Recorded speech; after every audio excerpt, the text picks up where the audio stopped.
Hallelujah. Thank you, Jesus. Je vous invite à ouvrir avec moi dans Apocalypse chapitre 3. Nous sommes dans une série sur la récompense du serviteur fidèle. Et je vous exhorte encore à appliquer ce que vous écoutez. La parole de Dieu n'est pas une théorie. Nos vies ne sont pas divorcées de la parole. Nous ne sommes pas simplement là pour expliquer ce que nous avons entendu. Nos vies doivent manifester ce que nous entendons. Alléluia. C'est comme lorsque nous avons fait notre temps de repentance. Et je vous ai dit, la repentance verbale ne suffit pas. Mais nos vies, nos actions par la suite doivent témoigner de cette repentance. Doivent témoigner de cette repentance. Et j'observe les uns et les autres depuis pour voir dans quelle mesure nous avons des actions qui correspondent à ce que nous avons dit devant le Seigneur. Apocalypse chapitre 3, nous voulons que la parole de Dieu soit reflétée dans nos vies. Mais avant de vous lire dans Apocalypse, je vous rappelle encore la parole de Dieu dans Jean chapitre 12 qui nous accompagne depuis au verset 24. En vérité, je vous le dis, si le grain de blé tombe en terre, ne meurt pas, il reste seul. Mais s'il meurt, il porte beaucoup de fruits. Il y a un processus qui est inhérent à la nature, un processus de mort. Il y a un processus qui consiste à se dessaisir de certains attributs pour revêtir d'autres. Pour que Dieu puisse vous utiliser, vous allez devoir mourir à certaines choses pour revêtir d'autres attributs. Et ce processus est le plus difficile. Le processus d'onction n'est pas ce qu'il y a de difficile. Être moi n'est pas compliqué, mais être transformé est compliqué. Et si le grain de blé qui tombe par terre ne meurt, il reste seul. C'est dans la nature, c'est dans toute la création, c'est le processus de fonctionnement de Dieu. Jésus est venu. S'il n'était pas mort, il serait resté seul. Il est mort à la croix et par sa mort et sa résurrection, il a pu obtenir une église, un peuple qui lui appartient. Alléluia. Dans le processus de votre vie, vous allez devoir mourir à certaines choses, à une façon d'être, une façon de vivre, une façon de faire, une façon de vous concevoir. Et c'est par ce processus de mort que la vie va venir. Et cette vie va être extraordinaire, absolument extraordinaire. Et Jésus veut que nous comprenions que le but, c'est que nous portions beaucoup de fruits, pas que nous restions comme nous sommes, ou que nous puissions obtenir tout ce que nous voulons, ou que nous puissions vivre notre meilleure vie maintenant. Certains savent à quoi je fais allusion. S'il meurt, il porte beaucoup de fruits. Celui qui aime sa vie la perdra. Et celui qui déteste sa vie dans ce monde la conservera pour la vie éternelle. Si quelqu'un me sert, qu'il me suive, et là où je suis, là aussi sera mon serviteur. Si quelqu'un me sert, le Père l'honorera. Un jour, je vais faire un enseignement détaillé sur si quelqu'un aime sa vie, il la perdra. Nous voyons cela beaucoup dans l'Église aujourd'hui. Nous aimons trop notre vie. Par conséquent, beaucoup sont en train de la perdre. Vivre des vies qui n'honorent pas le Seigneur parce qu'ils tiennent tellement à leur vie et à leurs prérogatives et à leurs droits.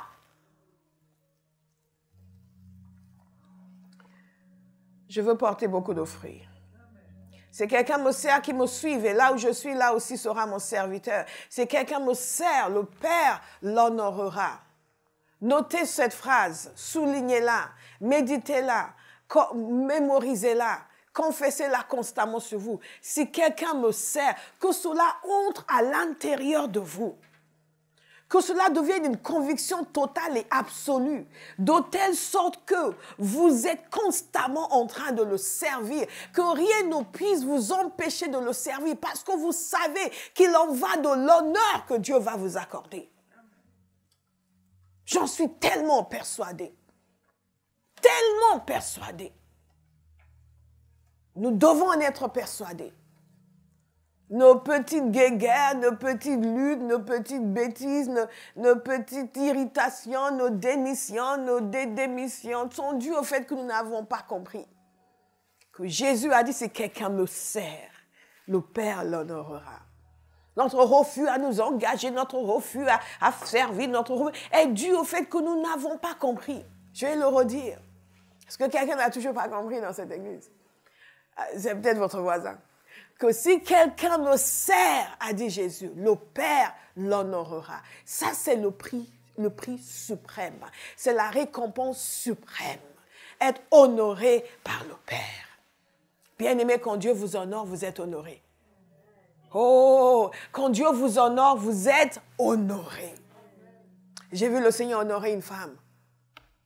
J'étais encore jeune dans l'église et dans la foi et j'ai vu Dieu honorer une femme. J'étais bouche bée. J'ai dit, hey, waouh, moi je veux ça. Quand Dieu l'a honorée, j'étais là.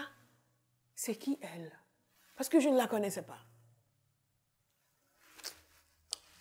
Dites, Seigneur, donne-moi de comprendre. Donne-moi de comprendre. Nous avons expliqué que la récompense est un principe fondamental du service chrétien. Que Dieu ne nous doit rien. Nous lui devons tout. Nous avons l'obligation et le devoir de le servir. Voyez le témoignage que nous venons de voir. Il y a le salut que Dieu nous a donné qui nous rend débiteurs pour la vie. Ensuite, regardez ce genre de choses que Dieu fait dans la vie d'une personne. Il ouvre son entendement. Lui donne la capacité de recevoir la guérison. La délivre de quelque chose dont elle souffre depuis des années. Imaginez maintenant que cette personne dit, je ne veux pas le servir. On va dire, mais comment ça? Après tout, mais nous sommes tous comme ça. Nous avons chacun un témoignage de quelque chose que Dieu a fait pour nous. Ça, c'est une parole pour quelqu'un. Parce que ce n'est pas mon message. Mais ça entre dans mon message. Que Dieu a fait pour nous, mais nous oublions vite. Et nous commençons à penser que nous avons des prérogatives. Nous avons des droits. Et Jésus nous a dit, nous devons mourir. Kamela mono. Pour pouvoir recevoir cet honneur du Seigneur. La récompense est un principe fondamental du service chrétien. Dieu récompense toujours ceux qui le servent. Et nous avons vu de long en large les différents types de récompenses et aussi ce qui est nécessaire pour obtenir cette récompense. Les règles à respecter. Il ne suffit pas de faire, il y a une façon de faire. Il y a une attitude de cœur. Il y a une façon d'agir qui nous permet de recevoir la récompense. Nous les avons examinées longuement. Et je pense que vous êtes prêts là, Bauhaus, n'est-ce pas? Vous êtes prêts pour votre récompense. Vous êtes prêts pour servir de manière à obtenir la récompense. Parce que j'enseigne sur cela depuis le début de l'année. Tellement je tiens à ce que vous ayez votre récompense. Je pourrais juste vous dire que vous êtes censé servir, point. Et c'est vrai. Et nous avons vu toutes ces églises qui ont obtenu des promesses, à qui les promesses ont été données, mais aussi des menaces pour certains. L'église de Laodicée, nous avons vu son état. Terrifiant. Prenez tout ce que Dieu leur reproche et priez constamment contre cela dans votre vie. Mais nous allons terminer avec l'église de Laodicée, même si c'est la 6e église, parce que nous voulons finir avec une bonne nouvelle. Et il nous a dit ceci, écrit à l'ange de l'église de Philadelphie, écrit à l'ange de l'église de Philadelphie, voici ce que dit le saint, le véritable, celui qui a la clé de David, verset 7, qui a la clé de David, celui qui ouvre et personne ne pourra... Je pourrais camper là et enseigner pendant 3 heures. Nous allons refaire le festival de la parole. Le festival de la parole, c'est enseignement sur enseignement, sur enseignement, sur enseignement, sur enseignement. Le matin, j'enseigne pendant 3 heures. L'après-midi, pendant 2 heures. Le soir, pendant 3 heures. Quelqu'un sortira de là avec une révélation.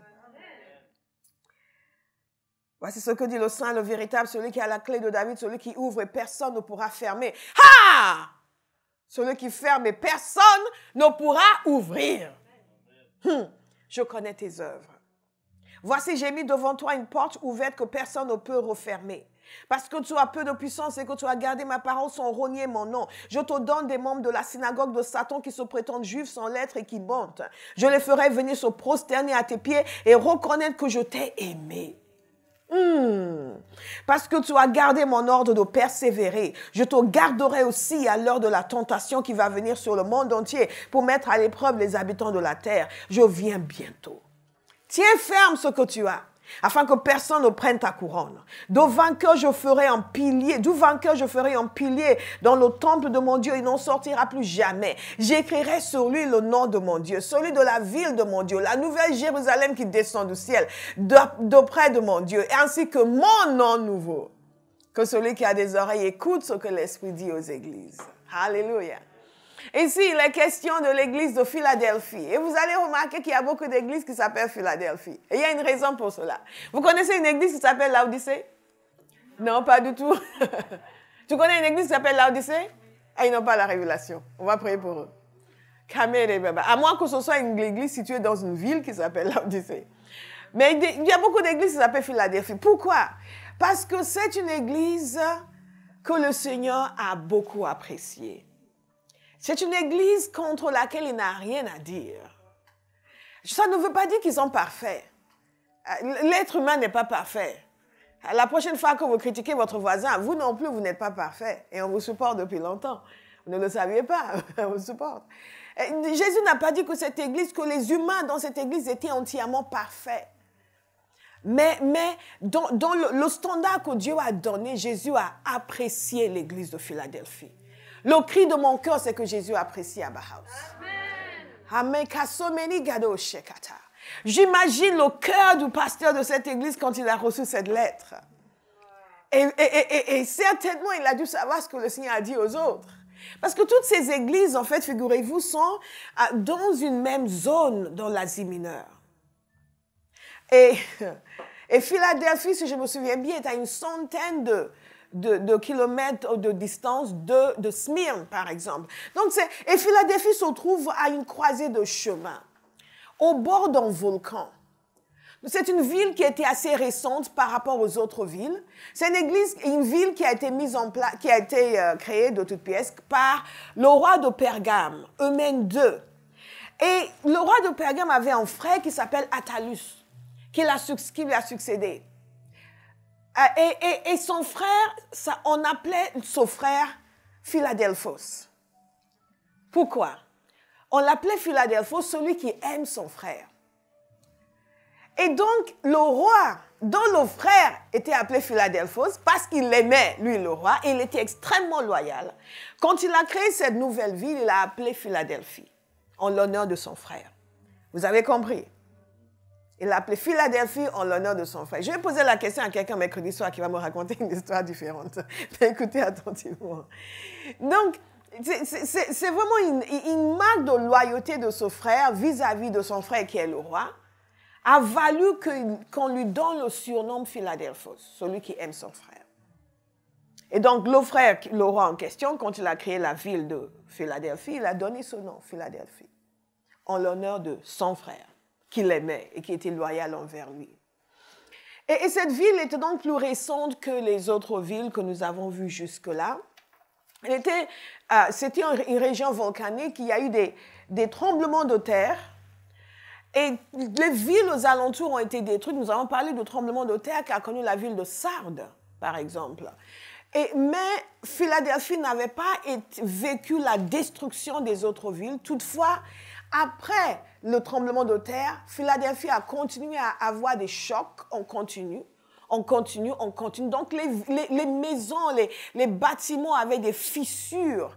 C'était assez dangereux de vivre à l'intérieur de la ville. Beaucoup de gens, donc, ont commencé à vivre dans des huttes, des abris de fortune à l'extérieur. Et avaient l'habitude, ce que je vous dis est très important pour la suite, pour la compréhension de ce que Jésus leur a dit, avaient l'habitude de sortir souvent de la ville. Dès qu'il y avait un choc qui s'annonçait, les gens couraient pour sortir de la ville et se mettre à l'extérieur.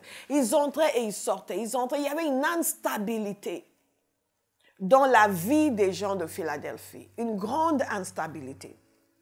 Donc, c'est une ville donc, qui a été fondée, ça c'est quelque chose de très important, vous comprenez pourquoi par la suite.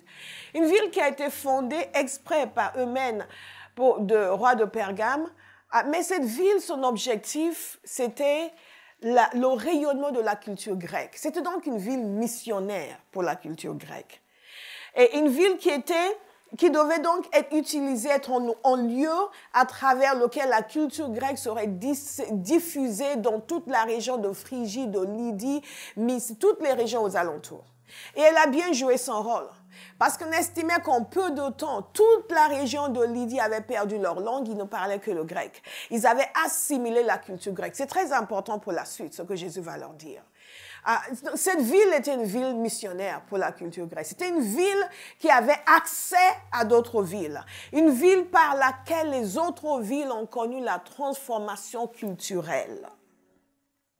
Amen. Notez-le bien. Et plusieurs fois, le nom de cette ville a été changé. À un moment donné, ils ont vécu un tremblement de terre terrible qui a amené une destruction. Et Tibère César les avait aidés à reconstruire. Et donc, ils ont changé le nom de la ville en Néo-Césarée. À un autre moment, sous Vespasien, ils ont encore eu de l'aide de l'empereur et ils ont changé encore le nom de la ville. Et ainsi de suite. Et finalement, ils sont revenus au nom de Philadelphie. Cela aussi a son importance dans ce que Jésus va leur dire plus tard. Qu'est-ce que je veux vous dire encore? Aujourd'hui, la ville de Philadelphie existe encore. Et bien sûr, la partie antiquité a complètement disparu. Il y a quelques ruines. Il s'appelle Alasehir. Si vous allez en Turquie, vous pourrez visiter la ville de Philadelphie. Surtout que maintenant, il semblerait qu'ils sont plus ouverts sur le tourisme culturel chrétien. Vous pourrez aller en Turquie. Donc, qu'est-ce qui se passe dans cette ville? Jésus va s'adresser à l'église qui est à Philadelphie. Cette église a une particularité, comme je viens de vous dire, celle de n'avoir reçu que l'approbation de la part du Seigneur. Et il convient pour nous de méditer sur ce que Jésus a approuvé. Et aussi sur ce qu'il a dit sur lui-même et les relations qu'il avait avec cette église. Le Seigneur a commencé en disant « Je connais tes œuvres ». Non, il a commencé en disant, en se présentant comme le saint, le véritable, celui qui a la clé de David, celui qui ouvre, personne ne pourra fermer, celui qui ferme et personne ne pourra ouvrir. Cette appellation, cette manière de se décrire est extrêmement importante pour nous, dans la compréhension de ce que Jésus veut pour la vie de Philadelphie et ce que Jésus veut pour nous, parce que chaque église doit aspirer à recevoir du Seigneur la même approbation que l'église de Philadelphie. Qu'est-ce que Jésus approuve? Qu'est-ce que Jésus approuve? Jésus donc parle de lui-même et il se présente comme le Saint. Dans l'Ancien Testament, vous allez souvent voir, Dieu est celui qui est appelé le Saint, il se présente dans sa divinité. Et celui qui est différent, le véritable, qui veut dire en réalité le mot alétinos, qui veut dire celui qui représente la réalité. Il est le vrai, il est le réel, il est le saint, il est Dieu. Il se présente à l'église de Philadelphie et il leur dit ceci, celui qui ouvre, celui qui a la clé de David. La clé de David, nous l'avons vu déjà dans les Écritures, dans Ésaïe. Dans Ésaïe, je vous en ai certainement parlé pendant le séminaire sur l'autorité du chrétien, parce que j'ai vu la référence dans le livre, en le relisant. Donc, vous connaissez la référence à Shebna qui a été enlevée, remplacée par Eliakim. Et Dieu a dit qu'il donnait à Eliakim la clé de la maison de David. Et que ce qu'il ouvrait, je pense que je vous ai mis la référence ici. Oui, Ésaïe 43, verset 14. « Ainsi parle l'Éternel, votre Rédempteur, le Saint d'Israël. » Non, ce n'est pas du tout ce bon verset. C'est Ésaïe 22. Ésaïe 22, 21 à 22. « Je te revêtirai, il parle à Eliakim, je te revêtirai de la tunique, je te ceindrai de la ceinture et je remettrai le pouvoir entre tes mains. Et je remettrai ton pouvoir entre ses mains. Il sera un père pour les habitants de Jérusalem et pour la maison de Juda. Je mettrai sur son épaule la clé de la maison de David. Quand il ouvrira, nul ne fermera. Quand il fermera, nul n'ouvrira. » Donc, cette référence à Eliakim, certains considèrent que c'est un précurseur du Messie. Tout le monde n'est pas d'accord là-dessus. Mais ce qui est important, c'est que Dieu avait déjà dit cela de Eliakim, qui a remplacé Shebna, pour dire « Je lui donne la pleine autorité. Je lui donne les pleins pouvoirs. » Il sera un père pour mon peuple. Et Jésus parle ici de lui-même comme celui qui détient la clé de David.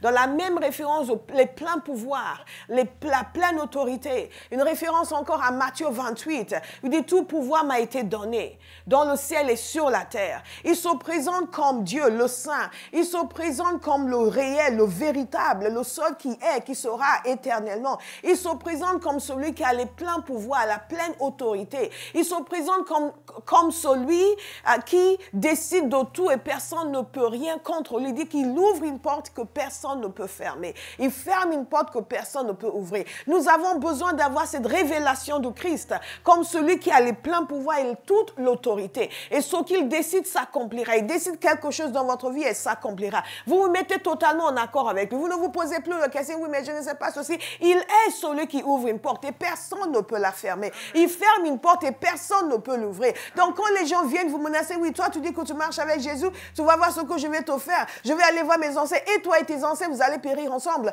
Parce que quand Jésus ouvre une porte, personne ne peut la fermer. Quand tu fermes une porte, personne ne peut l'ouvrir. Il a fermé la porte de la méchanceté dans ma vie. Il a fermé la porte de la sorcellerie dans ma vie. Et cette porte ne pourra plus jamais être ouverte. Allez rassembler tout ce que vous avez. Sacrifiez tous les animaux que vous avez. Ça ne peut rien contre le sang qui a été versé pour moi. Cette porte-là est fermée pour toujours dans ma vie. Elle ne sera plus jamais ouverte. Et quand il ouvre des portes d'opportunité, personne ne peut les fermer. Quand il ouvre des portes pour l'évangile, personne ne peut le fermer. La seule chose qui manque à Dieu, c'est des hommes et des femmes qui vont lui faire confiance. Ce n'est pas la capacité d'agir, ce n'est pas la puissance pour agir, ce n'est pas l'opportunité pour agir. C'est des hommes et des femmes qui vont lui faire confiance, qui vont croire qu'il est ce qu'il dit être et il fait ce qu'il dit qu'il fait.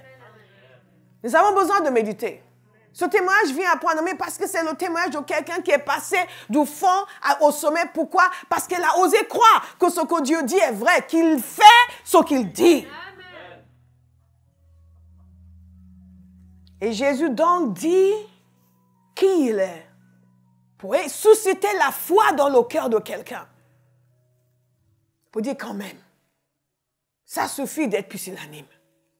Ça suffit de toujours voir les choses négatives. Ça suffit de penser que nous ne pouvons pas. Quand Jésus ouvre une porte, personne ne peut la fermer. Quand qu'il soit vrai et tout en menteur. Est-ce qu'il y a une génération comme ça qui se lève à Bauhaus aujourd'hui? Il se présente donc. Il exprime sa suprématie. Et il parle de celui qui ouvre une porte. Et ensuite, je vais garder mon verset sous les yeux. Il dit, mon passage sous les yeux, il dit ceci. Voici, je connais tes œuvres. Voici, j'ai mis devant toi une porte ouverte que personne ne peut refermer. Vous avez remarqué? Il commence en se présentant comme celui qui ouvre une porte et personne ne peut la fermer. Qui ferme une porte et personne ne peut ouvrir. Et tout de suite, il dit, maintenant toi, j'ai ouvert une porte devant toi. Et personne ne peut la fermer. Donc, ce n'est pas gratuit. Il ne s'est pas présenté comme ça gratuitement, juste pour se donner des titres. Il se présente comme ça pour que celui qui l'entend puisse croire que ce qu'il dit est vrai. Je suis celui qui ouvre une porte et personne ne peut la fermer. Maintenant, tout concernant, j'ai ouvert une porte et personne ne pourra la fermer. Si je le connais comme celui qui ouvre une porte et que personne ne peut la fermer, je suis obligé de croire quand il me dit, moi, qu'il a ouvert une porte devant moi. Que personne ne peut fermer. Oui, le Seigneur m'a dit, oui, je sais, le Seigneur a dit qu'il ouvre une porte, mais je ne sais pas parce que ce matin, je me suis réveillée, j'ai senti une tristesse. Wake up! Il ouvre une porte et personne ne peut la fermer. Amen. Ni la tristesse que tu ressens, ni la douleur que tu ressens. Rien. Personne ne peut la fermer. Le Seigneur nous invite à une autre dimension de foi. Donc, il dit cela, j'ouvre une porte devant toi que personne ne peut refermer parce que tu as peu de puissance et que tu as gardé ma parole sans renier mon nom. Regardez ce que Jésus apprécie chez ces gens.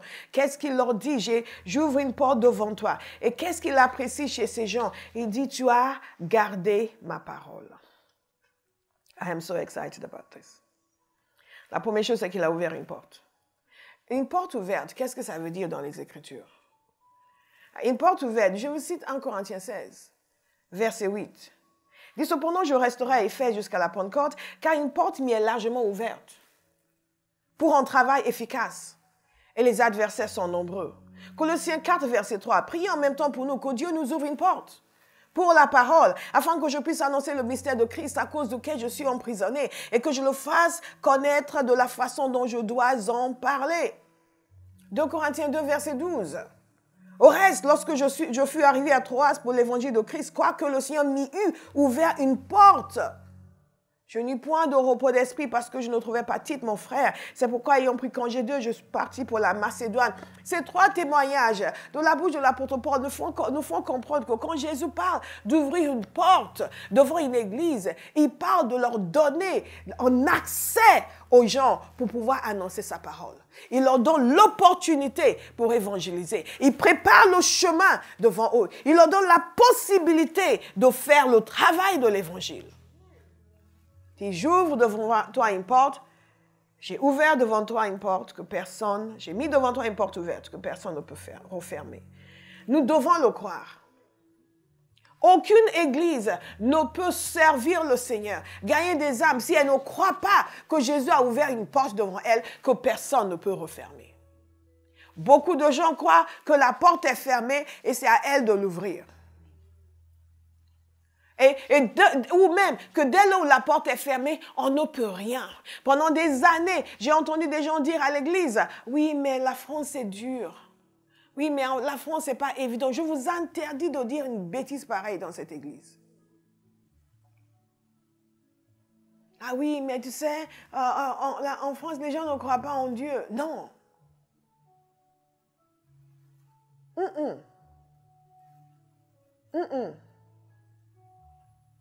Ici, nous considérons ce genre de propos comme des gros mots, des grossièretés, qui vont à l'encontre de ce que Jésus dit. Oui, mais les gens ne vont jamais venir à Christ ici, c'est trop dur.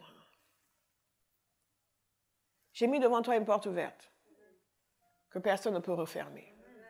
J'ai mis devant toi une porte ouverte que personne ne peut refermer. Si nous exercions la même foi pour l'œuvre de l'Évangile que ce que nous exercions pour nos vies, pour nos besoins, nous aurions des résultats spectaculaires. Je dois exercer ma foi à chaque fois que quand j'annonce l'Évangile, quelqu'un va saisir quelque chose. Les yeux de quelqu'un vont s'ouvrir. Une vie sera changée. Quelqu'un sera guéri. Quelqu'un sera délivré. Je peux vous dire que je connais des gens qui sont convaincus que de toute façon, les gens n'écoutent jamais. Donc, ils sont en train d'enseigner, ils sont convaincus que personne ne sera changé. Moi, je suis convaincu que les gens seront changés. Je suis étonnée quand les gens ne sont pas changés.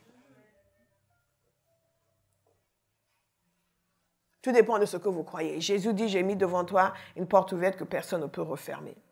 On dit, parce que tu as peu de puissance et que tu as gardé ma parole sans renier mon nom. Une porte ouverte, c'est des opportunités pour annoncer l'Évangile. Et Jésus les a approuvées. Manifestement, ils ont saisi ces opportunités. Ils ont annoncé l'Évangile. Ils ont prêché. Ils sont entrés par cette porte ouverte. Ils ont utilisé les moyens qui leur sont donnés. Nous savons de toute façon que Jésus nous a envoyés dans sa moisson. Et il ne va jamais approuver une église qui ne fait pas l'œuvre de la moisson. Jamais. J'ai mis devant toi une porte ouverte. L'apôtre Paul, il était l'adepte des portes ouvertes. Dieu a ouvert une porte ici. Et quand il a dit, priez pour moi, afin qu'il nous ouvre une porte pour annoncer l'évangile.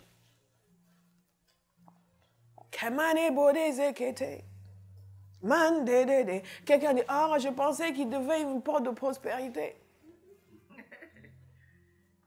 Parce que quand nous parlons de portes ouvertes, nous ne parlons que des choses qui nous sont personnelles, qui sont liées à nos besoins. Mais nous ne comprenons pas que Jésus a dit que quand nous cherchons le royaume de Dieu, le reste nous est ajouté. Thank you, Jesus. Ils ont peu de puissance. Donc, parce qu'ils ont peu de puissance, ils ne sont pas comme l'église de Laodicée, qui était fière d'elle-même, de ce qu'elle avait, de ce qu'elle était, de ce qu'elle est devenue. Pas comme les Laodicéens, il y en a beaucoup dans nos églises, qui sont sûrs d'eux-mêmes, qui ont de l'assurance. Ah, moi, là où je suis aujourd'hui, la grâce qui est sur ma vie. Non, c'est des gens qui comptaient exclusivement sur le Seigneur, qui étaient conscients du fait que qu'est-ce que nous avons, qu'est-ce que nous sommes. Sans Dieu, nous ne sommes rien. Nous ne sommes rien. Il y a un serviteur de Dieu que j'aime beaucoup et qui loue le Seigneur avec extravagance. Et Dieu l'utilise avec puissance. Et il y a des gens qui sont assez ils sont assez ignorants pour lui dire, oui, avec la statue que tu as, et tu danses encore comme ça. Mais comment pensez-vous que je suis arrivé là? Et comment est-ce que je vais rester là? En reconnaissant que devant lui, je ne suis rien. Tout ce que j'ai, c'est grâce à lui. Donc je danse, je saute, je le loue, je me réjouis, je reconnais que j'ai peu de puissance et que s'il y a puissance quelconque, c'est grâce à lui. Si je vais pouvoir entrer par cette porte qu'il a ouverte, ce n'est pas parce que je dispose de ça, c'est parce que sa puissance va agir en ma faveur et va m'aider, et va me porter, et va me soutenir. Beaucoup de gens n'osent pas faire confiance à Dieu à cause de ce qu'ils n'ont pas. Dieu ne dépend pas de ce que vous avez, vous dépendez de ce qu'il a. Oui, mais mon frère, si on avait ça, ah bon? Et si on avait Dieu? Il doit compter pour quelque chose dans cette affaire. Il doit compter pour quelque chose dans cette affaire. La dépendance était entière. Mais ils ne se sont pas vantés. Mais nous sommes aussi. Non, Jésus a dit, vous avez gardé ma parole sans renier mon nom. Vous avez gardé ma parole. Il a dit, parce que tu as gardé ma parole sans renier mon nom. Quand Jésus vient vous célébrer parce que vous avez gardé sa parole sans renier son nom, ça veut dire que vous avez eu des opportunités pour renier son nom. Vous avez eu la possibilité de renier son nom. Vous avez vécu des circonstances qui auraient pu vous pousser à renier son nom. Vous avez gardé ma parole sans renier mon nom. Réfléchissez. Jésus ne vient pas célébrer quelqu'un pour sa fidélité s'il n'a pas eu l'occasion d'être infidèle. Vous devez avoir eu la possibilité d'être infidèle et résister à la tentation pour être célébré pour votre fidélité. C'est la raison pour laquelle quand les gens arrivent et qu'ils sont mal en point, ils disent « Ah, je suis fidèle, je ne les crois pas. » Je ne crois à leur fidélité que lorsqu'ils sont bien. Qu'ils sont bien comme il faut, restaurer à fond la caisse, qu'ils ont le grand poste qu'ils cherchaient, tout ce qu'ils voulaient, et que leur vie est en état. Là, je vais voir s'ils sont vraiment fidèles. Quand ils ont la possibilité d'être infidèles et qu'ils sont fidèles, quand Jésus vient célébrer notre fidélité, c'est que nous avons vécu des situations de la vie. Nous avons vécu des circonstances qui auraient pu nous pousser à l'infidélité. Des situations où certains, dans le même cas que nous, se sont montrés infidèles. C'est pour cela que Dieu permet que nous vivions certaines choses qui ne sont pas très agréables. Il a dit à Israël, je vous ai laissé et dans le désert, je vous ai testé pour voir, pour vous faire comprendre que l'homme ne vivra pas de pain seulement, mais de toute parole qui sort de la bouche de Dieu. Makema, pour tous ceux qui pensent que dès qu'il y a quelque chose de compliqué, de difficile, le Seigneur n'est pas dedans. Non, parfois le Seigneur est là où c'est le plus compliqué, le plus difficile, parce qu'il va tester nos cœurs pour voir si nous serons fidèles. Dieu n'est pas un papa gâteau. C'est un formateur et un meneur d'hommes. Il appelle son église une armée, pas une crèche. Et ça, nous ne l'avons pas encore compris.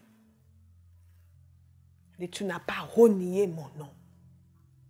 Le même Jésus qui nous a dit, dans la vie, vous aurez des tribulations. Il célèbre ces gens parce qu'ils n'ont pas renié son nom. Ce qui veut dire qu'ils ont vécu des tribulations. Qu'ils ont vécu des difficultés. Et ils ont gardé leur cœur pour le Seigneur. Ils ont persévéré au milieu de l'affliction. Ils ont persévéré. Ils ont continué à franchir cette porte ouverte, à annoncer l'évangile contre vents et marées. Quelles que soient les réactions, quelles que soient les circonstances, quel que soit le comportement des gens à qui ils annonçaient l'évangile, quel que soit ce qui se produisait ici ou là, ils ont maintenu le cap. Abba House, nous allons maintenir le cap. Amen. Nous allons maintenir le cap. Nous allons maintenir le cap. Je ne sais pas pour vous, mais moi, je vais maintenir le cap. J'ai mis ma vie sur l'autel. La seule chose qui va me séparer de Dieu, me séparer de son œuvre, c'est la mort. I will die preaching the gospel. Kamera bosogereshe. Living for Jesus. Makema de la shegeri. Et je ne dis pas cela parce que je n'ai pas connu de difficultés. J'en ai connu. What a mighty God we serve. Hey, hey, hey. Et comment? Mais il y a un temps où Dieu va vous éprouver. Pas qui va vous accabler de problèmes. Non, il va vous tester. Il va vous observer. Tu sais, ah, je te suivrai, je ferai tout ce que tu veux. Ça, c'est la déclaration. Vient ensuite la démonstration. God is a good God. Je veux que vous compreniez qu'il y a beaucoup plus derrière ces mots que ce que ça ne nous paraît. Tu n'as pas renié mon nom. Quand Jésus vient vous dire cela, Abba House, quelle joie, quelle célébration. Je ne sais pas ce que les gens pensaient de cette église. L'église de Sardes, les gens pensaient beaucoup de bien d'eux. Mais peut-être que de l'église de Philadelphie, c'est qui ces gens-là? Mais ils sont stupides. Qu'est-ce qu'ils font? Qu'est-ce qu'ils fabriquent? Parce que les gens que Dieu apprécie, souvent les humains n'apprécient pas. Alléluia. Tout le monde appréciait l'église de Sardes, mais l'église de Philadelphie, on ne sait pas ce que les gens pensaient d'eux, mais on sait ce que Jésus pensait d'eux. Il a célébré leur fidélité. Il a célébré leur persévérance. Il a célébré leur fidélité à annoncer l'évangile. Ce n'était pas à cause de ce qu'ils avaient comme possibilité, comme capacité naturelle. Nous jugeons les églises par ce qu'ils ont dans le naturel. Ah ouais, mais ils ont un super bâtiment. Malheureux. Ce n'est pas ce que Jésus regarde. Il veut que nous ayons un super bâtiment. Nous en aurons un. Mais que Dieu nous préserve de ceux qui viennent parce qu'ils aiment le bâtiment. On va prier pour qu'ils ne viennent pas chez nous. Dieu ne nous a pas appelés pour être un lieu de décoration. Mais un lieu où on célèbre sa grandeur. Tu n'as pas renié mon nom, la fidélité, l'intégrité. Dans la marche chaque jour, chaque enfant de Abba House, l'intégrité. Au travail, l'intégrité, la hardiesse pour annoncer l'évangile. Tu es chrétien? En fait, tu disais l'autre jour, en fait, excuse-moi, je vais répondre, mais toi, tu m'avais posé une question juste pour ne pas avoir à dire. L'intégrité, la fidélité. Tu n'as pas renié mon nom, soulignez-le. Tu n'as pas renié mon nom, ni par tes paroles, ni par ta conduite. Jésus tient à cela.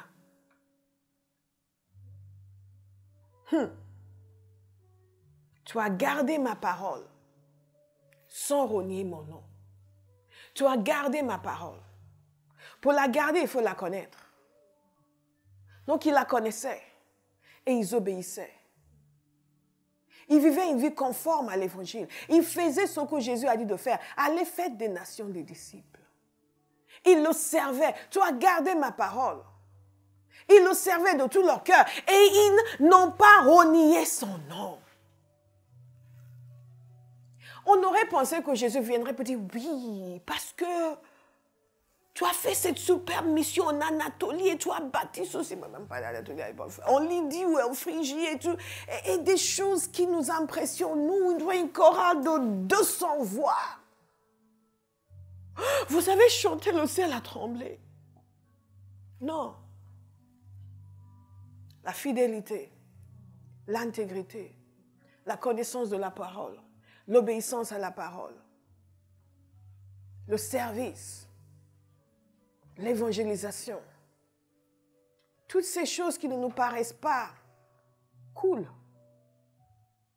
ce sont les choses que Jésus apprécie. Certains seront même déçus. Ah bon, c'est tout? Oui. Nous devons revoir nos copies bien-aimées. Quels sont nos modèles? Quels sont nos modèles d'église? Voici ce que Jésus appelle une église modèle. Et il dit ceci. Et qu'est-ce que Jésus est merveilleux. On ne perd pas au change avec lui. Ils ont gardé l'ordre de persévérer. Nous avons ordre de persévérer. Nous n'avons pas ordre de reculer. Nous n'avons pas ordre de démissionner. Nous n'avons pas ordre de claquer la porte. Nous avons ordre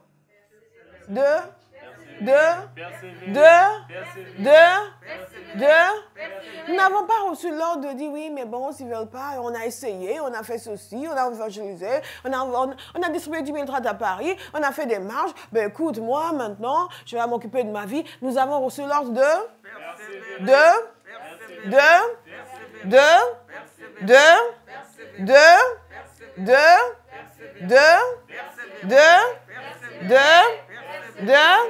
Et au fur et à mesure que vous le déclarez, la grâce pour persévérer tombe sur vous. On ne parle pas pour ne rien dire ici. On parle pour provoquer quelque chose. C'est ce que beaucoup de gens ne comprennent pas. Ils pensent que c'est juste une répétition pour faire plaisir au pasteur. Je peux le lire. Hein. Je n'ai pas besoin de vous entendre. On déclenche quelque chose. We trigger something in the spirit. Ce sont des principes spirituels. We trigger something. Parce que les choses sont déclenchées par la parole. Nous avons reçu l'ordre de persévérer. Le plus difficile, ce n'est pas de commencer. Le plus difficile, ce n'était pas de commencer cette église. C'est persévérer. Et persévérer encore. Et persévérer encore. Et nous allons persévérer. Jésus a dit, tu as gardé l'ordre de persévérer. Persévérer, c'est ton ordre. Ce n'est pas facultatif. Je n'ai pas le loisir de maintenant. Je me souviens, il y avait une période dans ma vie, j'avais vécu tellement de tourments où j'avais dit, oh, I'm just going to chill. Ça, c'était après à ma house. C'est juste, je ne voulais plus d'histoire. Je ne voulais plus de problèmes. J'étais fatiguée, émotionnellement, mentalement. J'étais dépensée. On m'avait passé par le rouleau et par l'aspirateur et par le rouleau compresseur. Et il restait juste une version aplatie de ma personne. et là où vous pensez que Dieu va dire, oh, sweet child. Sweet child. C'est là où Dieu va vous rappeler le mandat qu'il a mis sur votre vie. Et la nécessité de surmonter et de vaincre. Father, bit of compassion. Compassion, Lord. Compassion. Comme il a dit dans ta parole. Compassion. Compassion. C'est là où Dieu vous rappelle votre mandat. L'appel qu'il a mis sur vous. Comment vous êtes censé fonctionner, mais on ne peut pas parler d'autre chose là. Comment vous allez fonctionner dans l'étape suivante. Comment vous allez faire ceci, faire cela. Comment vous allez amener les gens dans une certaine dimension. Dieu, can we talk about something else? Nous avons tous, à un moment donné dans notre vie, l'occasion de reculer. L'occasion de cesser de persévérer.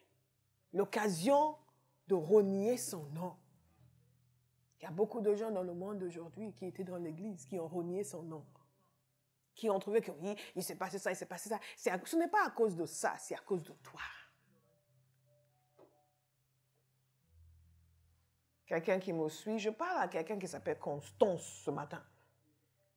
Dieu t'appelle à la fidélité. Nous allons continuer. J'aime ce que Dieu aime. La persévérance a toujours une récompense. Il y a des gens que je vois, ce genre de témoignage pour moi est le résultat de la persévérance. Pas la sienne, la mienne.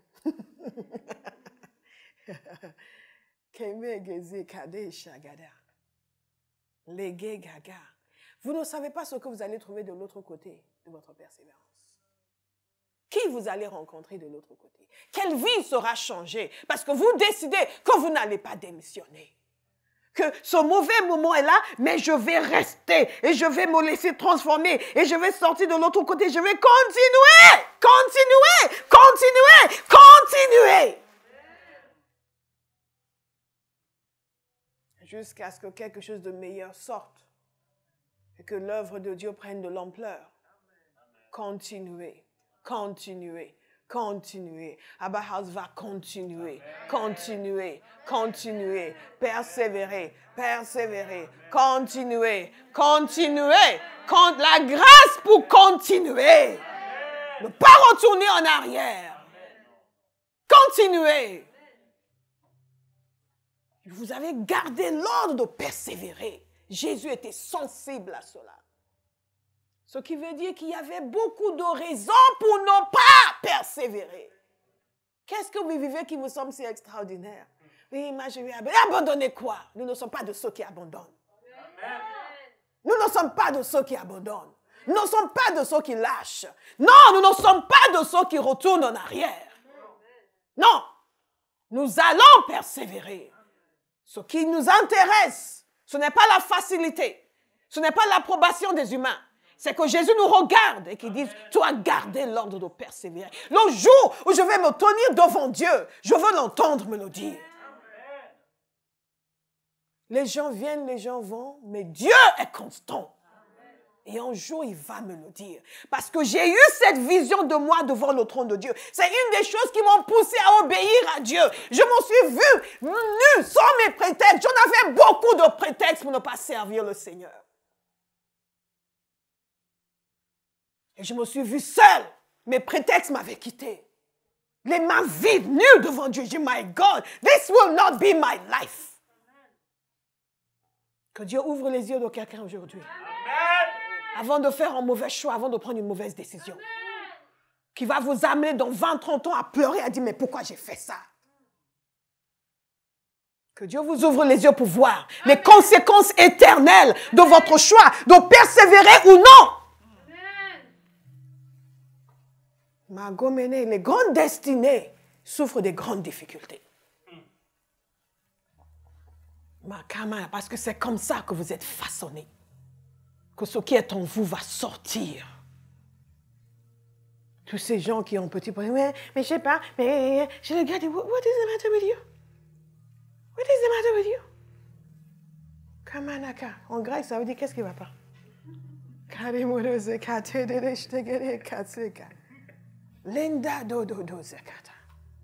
C'est pour cela que nous prions le psaume 18. Tu entraînes mes mains à la guerre. Parce que nous sommes en guerre. Que si nous ne laissons pas Jésus entraîner nos mains à la guerre, nous n'allons pas persévérer. Nous allons écouter les gens qui ne savent pas de quoi ils parlent. Si votre destinée est déterminée par la voix de quelqu'un qui n'a pas entendu Dieu, vous êtes cuit. Mais je crois des choses meilleures vous concernant. Tu as gardé l'ordre de persévérer. Mais imaginez à quel point c'est important pour le Seigneur. J'ai une image de moi dans un appartement où j'habitais à l'époque à Charenton, allongé sur mon lit. Tout ce que je voulais, c'est qu'on me lève tranquille. J'ai encore cette image devant les yeux. Et Dieu qui venait me parler du ministère.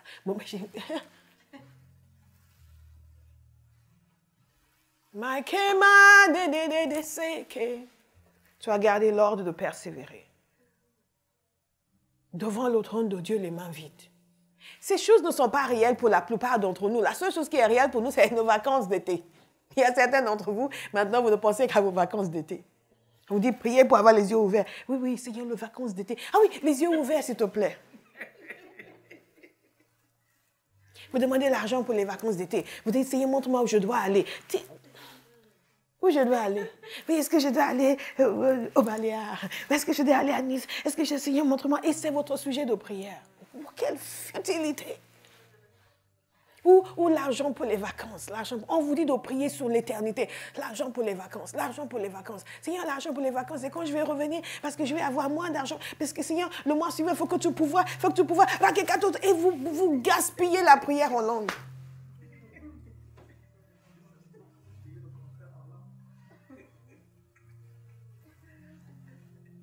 Le Saint-Esprit vous amène à dire, pardonne ma bêtise. Et vous priez en langue. Pardonne ma bêtise.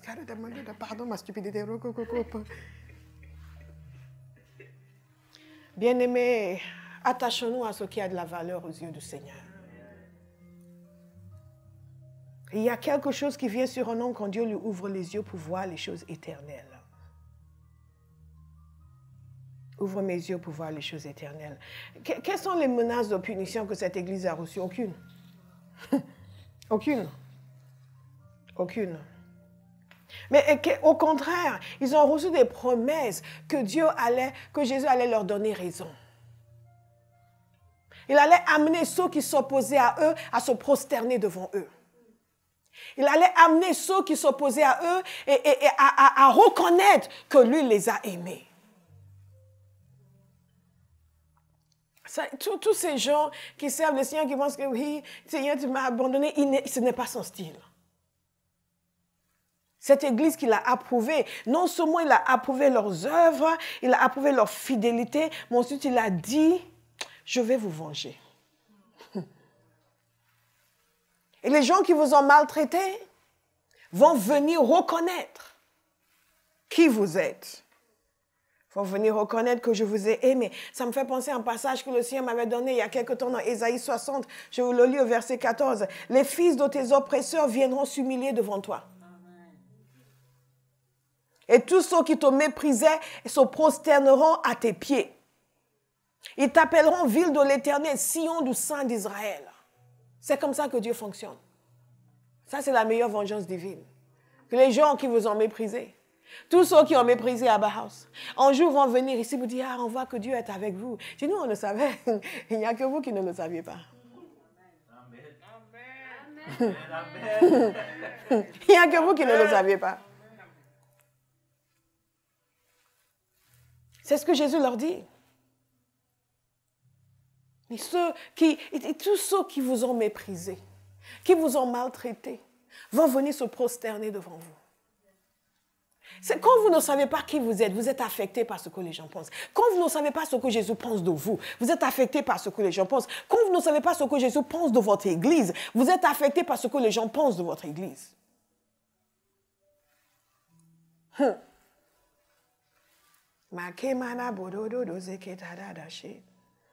Il dit ceci. Et ce passage de Ésaïe 60, ils t'appelleront ville de l'Éternel, Sion du Saint d'Israël. C'est en parallèle en réalité à ce que Jésus dit ici. Jésus leur dit, je les ferai venir se prosterner à tes pieds et reconnaître que je t'ai aimé. Reconnaître que je t'ai aimé. Parce que tu as gardé mon ordre de persévérer, je te garderai aussi à l'heure de la tentation qui va venir sur le monde entier.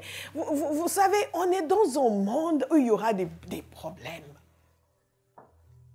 Et ici, beaucoup pensent qu'il fait référence à la grande tribulation qui va venir. Mais nous vivons des petites tribulations tous les jours. Et nous sommes parfois tentés de juste renégocier. Je dis, non, tu gardes mon ordre de persévérer. Moi aussi, je vais te garder. Il y a une correspondance entre ce que nous faisons et ce que fait le Seigneur. Je viens bientôt. Tiens ferme ce que tu as, afin que personne ne prenne ta couronne. Qu'est-ce que Jésus leur promet? Il promet qu'il va leur rendre justice. Il promet que leurs détracteurs vont venir se prosterner devant eux et reconnaître qu'il les a aimés. Il promet qu'il va les garder parce qu'eux ont gardé son ordre à lui. Il va les protéger. Il promet qu'il fera d'eux des piliers dans sa maison. Écoutez attentivement. Du vainqueur, je ferai un pilier dans le temple de mon Dieu et il n'en sortira plus jamais. Rappelez-vous l'histoire de la ville de Philadelphie. Cette promesse a dû retentir dans leur cœur comme un cri de victoire.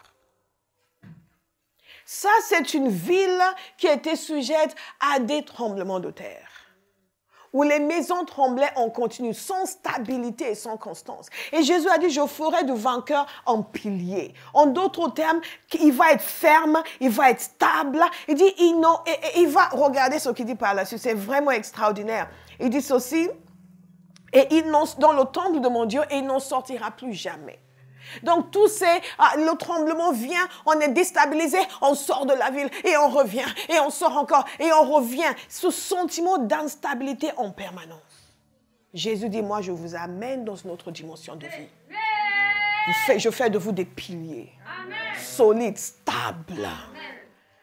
Et pas passer, c'est va-et-vient, on court, on revient, on court, instabilité, disparue pour toujours. Et une des marques d'honneur dans cette ville, pour ceux qui avaient bien servi leur ville, c'était qu'on mettait leur nom sur les temples, sur les piliers des temples. Et Jésus dit ceci, toi tu seras un pilier dans le temple de mon Dieu. À la fois au ciel et ici sur terre. Parce que celui qui sert le Seigneur comme il faut, Dieu fait de lui un pilier dans sa maison. Amen. Alléluia. Pas un profiteur dans sa maison, mais un pilier dans sa maison. Yes. Vous pouvez me citer. Pas un profiteur dans sa maison, mais un pilier dans sa maison. Et il n'en sortira plus jamais. Les piliers se tiennent sur la fondation. Les piliers représentent la force, la puissance. C'est tout ça que Dieu promet, la stabilité et l'honneur. C'est tout ça que Jésus promet. Et Abba House reçoit au nom de Jésus. J'ai dit Abba House reçoit au nom de Jésus. Mais ce n'est pas tout, parce qu'il dit aussi, j'écrirai sur lui le nom de mon Dieu, celui de la ville de mon Dieu. C'est une image puissante, marquée à jamais. Le nom de Dieu, le nom de Jésus.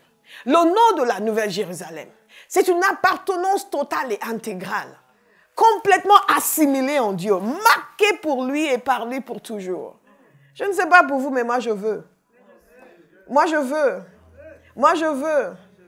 Alléluia. Moi je veux. Je veux. Ces choses sont merveilleuses. Mais vous savez, on veut toujours savoir, Seigneur, qu'est-ce que tu penses de nous? Je pense que les églises devraient poser davantage la question, au lieu juste de s'imaginer que, ils devraient se poser davantage la question. Et pendant que j'étais en train de méditer sur cela il y a quelques semaines, le Seigneur m'a rappelé une prophétie qu'il nous avait donnée il y a plusieurs années maintenant. Et une servante de Dieu de l'Italie, elle avait prophétisé sur Abba House. Elle avait eu cette parole pour nous, que le Seigneur déclare sur nous que nous sommes comme l'église de Philadelphie. Et elle a commencé à déclarer, a commencé à parler de ceux qui nous avaient méprisés, ceux qui avaient parlé contre nous, qui viendront se prosterner devant nous. Mais Kamare Bobo Zakate. Cette prophétie était puissante.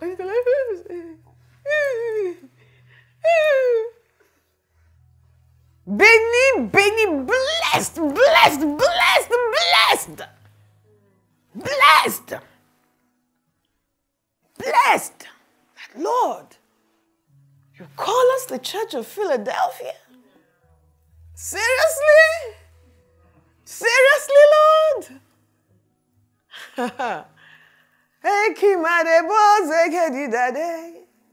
Mais il dit quelque chose ici qui est puissant. Tout ce qu'il dit est puissant, mais il y a un point ici que je n'ai pas encore évoqué et qui est vraiment important pour nous dans ce genre de contexte et vu la parole qui nous a été donnée. Il dit ceci.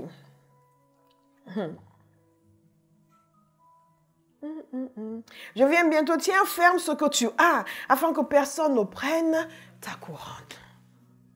Tiens ferme ce que tu as, afin que personne ne prenne ta couronne. Et je pense que je vous avais mis quelques versets ici concernant cela, parce que je ne voulais pas oublier, mais je ne sais pas où je les ai mis. God is a good God. If I find them, I'll give them to you. And if I don't, you will have to believe me.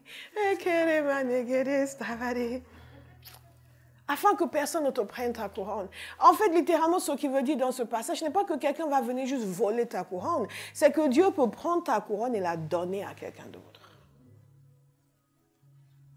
Je veux attirer votre attention sur cela. Tiens ferme ce que tu as, afin que personne ne te prenne ta couronne. J'ai commencé à méditer sur cela, que le Seigneur nous avait appelé une église comme l'église de Philadelphie. Mais nous devons tenir ferme ce que nous avons. Pour que Dieu ne décide pas un jour de prendre cette couronne et donner à quelqu'un d'autre. Vous savez, c'est déjà produit dans la parole de Dieu. La couronne de Saül a été donnée à David. La couronne de Shebna a été donnée à Eliakim, je vous ai cité le passage. Et il y a beaucoup de gens qui pensent que, oui, on fait comme on veut, mais ce n'est pas grave, le Seigneur. Non, non, non. Tiens ferme ce que tu as. En d'autres termes, il est venu, il les a approuvés. Il les a aimés. Mais il leur a donné un conseil. Faites attention. Faites attention. Gardez bien ce que vous avez. Ne changez pas pour aller dans un autre sens. N'abandonnez pas ces vertus que j'ai approuvées. Ne commencez pas à fonctionner différemment. N'allez pas imiter d'autres personnes. Ne rétrogradez pas. N'abandonnez pas. Gardez bien. Tenez ferme. Que personne ne vous prenne votre couronne. Bien-aimé, Dieu remplace les gens. J'ai appris cela. Dieu remplace les gens. Et il remplace des églises. J'ai vu dans ma vie des églises remplacées. J'ai vu des églises remplacées. Pas parce qu'il a changé d'avis comme cela, mais quand on ne suit pas, on ne fait pas sa volonté. Il va prendre la couronne, il mettra sur quelqu'un d'autre. Il va prendre la couronne, il mettra sur une autre assemblée. Donc même cette église de Philadelphie qui a toutes ces bonnes choses dites sur elle, n'est pas du tout appelée à se relâcher. Elle est appelée à être encore plus vigilante qu'avant. Encore plus vigilante qu'avant. Beaucoup de personnes n'ont pas tenu ferme. Beaucoup de personnes ont bien commencé et après d'autres voix sont venues leur parler et se sont dispersées dans tous les sens. Beaucoup de personnes qui ont mal commencé se sont ressaisies et ont commencé à aller en profondeur avec le Seigneur. La personne qui te pousse à rétrograder aujourd'hui peut se repentir demain. Et devenir zélé pour le Seigneur pendant que toi, tu es parti dans autre chose. La personne qui te pousse à être moins zélé aujourd'hui et à te dire beaucoup de choses pour que tu sois beaucoup plus cool et que tu t'occupes d'autre chose. La personne, un jour pour avoir une révélation que toi, tu avais eue mais que tu n'avais pas gardée. La personne peut un jour avoir une révélation et devenir un pilier dans la maison. Pendant que toi, tu deviens un rolling stone. Une pierre qui roule. Nous sommes bénis. Mais si le Seigneur nous a dit que nous sommes comme l'église de Philadelphie, ça veut dire aussi qu'il a mis devant nous une porte ouverte que personne ne peut fermer. Et nous devons le croire. Une porte ouverte que personne ne peut fermer. C'est donc un appel pour nous de nous mobiliser sérieusement dans l'œuvre de l'Évangile.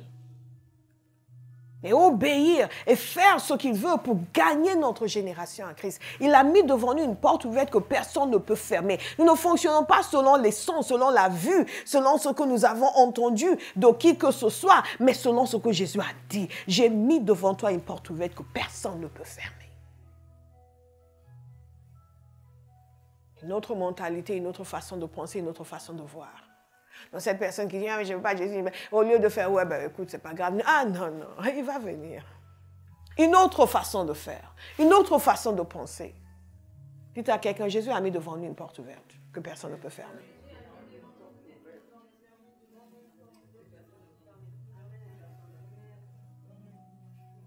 Dites à quelqu'un d'autre.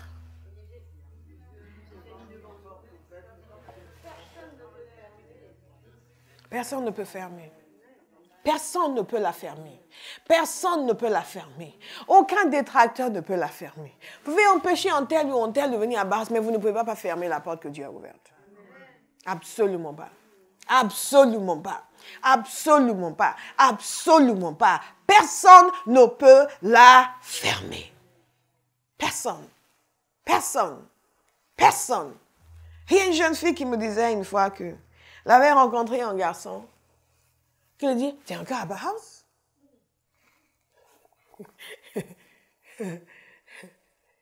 Parce que ça veut dire qu'ils sont nombreux à s'employer à dire aux gens, qu'est-ce que tu fais encore à Barhouse? Mais ils ne comprennent pas que Jésus a mis devant nous une porte ouverte. Que personne ne peut fermer. Amen. Je dis, personne ne peut fermer. Personne ne peut fermer. Personne ne peut fermer. Personne ne peut fermer. C'est à nous de rester fermes, de garder notre couronne, que personne ne nous l'enlève, qu'elle ne soit pas transférée à quelqu'un d'autre. Nous avons une garantie absolue. Qu'est-ce que ça veut dire? Que Jésus a ouvert la porte devant nous. Nous avons une garantie absolue que lorsque nous allons obéir à ce qu'il nous a dit de faire, respecter le mandat qu'il nous a donné, nous continuons à obéir, nous verrons les résultats qu'il nous a promis. Cette garantie est absolue. Absolue. Il faut persévérer. Nous allons garder l'ordre de persévérer. Et personne ne peut nous fermer ou nous barrer le chemin. Aucune puissance humaine, aucune puissance spirituelle. Aucune. Tous les gens qui font des incantations sur Paris, ils ne peuvent rien. Parce que quand Jésus ouvre une porte, personne ne peut la fermer. Personne ne peut. Personne, dites personne. Personne. Personne ne peut la fermer. Personne ne peut la fermer. Nous sommes appelés à une intimité totale avec le Seigneur. Il a dit, les gens vont se prosterner devant toi et ils reconnaîtront que je t'ai aimé. Ça, c'est la marque d'une église qui est proche du Seigneur. Une église qui est intime avec le Seigneur. Une église où les gens aiment Jésus. Pas juste ce que Jésus leur donne. Parfois, les gens chantent Jésus est mon ami de tous les jours. Pour pouvoir dire, il m'a donné ça, ceci, il a fait ça pour moi, il a fait ça pour moi. Oui, mais qu'est-ce que tu as fait pour lui? L'intimité. Donc, je veux vous dire ce matin à Bauhaus que la grâce de Dieu est sur nous. Il nous a donné les exemples à suivre. Il nous a montré ce qu'il aime dans l'Église et ce qu'il n'aime pas dans l'Église. C'est notre choix d'être l'Église que Jésus aime. D'adapter notre fonctionnement et notre comportement pour pouvoir être ceux que Jésus va dire, je vous ai aimés. Et tous ces gens disent, oui, mais les gens, pourquoi ils parlent mal? Les gens parlent mal parce qu'ils sont mauvais. Ce n'est pas compliqué. Ils sont chrétiens, mais ils sont mauvais. Maintenant, dites-moi, si je me mettais à parler mal de cette jeune et belle personne ici devant moi, quoique masquée, toujours une certaine dimension de sa splendeur se laisse apercevoir. Alléluia. Si je me mettais à brouter des choses sur elle partout, parler mal d'elle partout, vous allez dire que sûrement il y a quelque chose qui ne va pas avec elle? Non, vous allez dire que sûrement il y a quelque chose qui ne va pas avec moi. N'est-ce pas? Et Jésus dit que sa récompense pour ceux qui lui sont fidèles, c'est qu'il va amener les gens qui les ont méprisés à se prosterner devant eux. Ça fonctionne pour l'Église, ça fonctionne pour des individus. Et ça nous amène à être totalement démobilisés. Tous ces combats contre les personnes, il a dit ça, il a dit, moi je vais te dire ce qu'il a fait. Ce n'est pas nécessaire. Ce n'est pas nécessaire. Vous marchez avec le Seigneur, vous êtes fidèle, vous êtes droit avec lui. Bien-aimé, il rend justice aux siens. Il vous rendra justice si vous êtes un Philadelphien. Et il rendra justice à Bauhaus si nous gardons notre couronne, si nous tenons ferme. Amen. L'appel est là pour franchir la porte ouverte qu'il a donnée. L'appel est là pour réagir comme cette église qu'il dit qu'il a aimée et cette église qui va obéir à son injonction. Allez et faites des nations des disciples. L'appel est là pour marcher dans l'intimité avec le Seigneur. L'appel est là pour le laisser s'occuper de nos adversaires. Bien-aimés, je ne sais pas ce que ça vous fait vous, mais quand vous avez étudié toutes ces églises d'Apocalypse, et qu'ensuite vous arrivez sur une église que Jésus a aimée, Une église contre laquelle il n'a rien à dire. Je vous répète, pas parce qu'ils sont parfaits, mais parce qu'ils correspondent au standard que lui a donné. Et bien sûr, c'est pondéré pour l'humanité, notre humanité. Tout cela a été pondéré. Aux critères que lui a donnés, pas que les humains ont donnés. Et dit, cette église-là, j'approuve. Et que Dieu nous donne une parole prophétique et dit que nous sommes l'église de Philadelphie. Je ne sais pas pour vous, mais moi, it just blesses me. Parce que la seule chose qui compte, c'est que Jésus nous approuve. En dépit de notre humanité. En dépit de nos insuffisances. Qui nous approuve. Et nous devons nous examiner en continu et dire, Seigneur, est-ce que nous sommes toujours en phase avec ton cœur? Est-ce que nous faisons ce qui est agréable? Est-ce que nous ne sommes pas, est-ce que nous ne risquons pas de perdre notre couronne? Parce qu'il y a de nouvelles personnes ici qui n'étaient pas là quand Jésus nous a dit cela. Donc examinez-vous. Est-ce que votre vie, quand cela est ajouté à la vie de tous les autres à Bauhaus, nous permet de garder notre couronne? Ou est-ce que votre fonctionnement au sein de cette maison pourrait nous entraîner à perdre notre couronne si nous laissons faire? Nous terminons sur une note très positive, mais aussi sur une note qui nous amène à beaucoup réfléchir. Est-ce que vous êtes d'accord avec moi? Les promesses sont là. Vous serez un pilier dans la maison de mon Dieu. On va mettre sur vous le nom du Père, le nom du Fils, même le nom de la Nouvelle Jérusalem. Une appartenance totale et intégrale. La vengeance divine. Dieu vous rendra justice. Tout cela est là. La question est de savoir dans quelle mesure est-ce que nous nous sommes qualifiés. Nous allons nous lever, nous allons prier.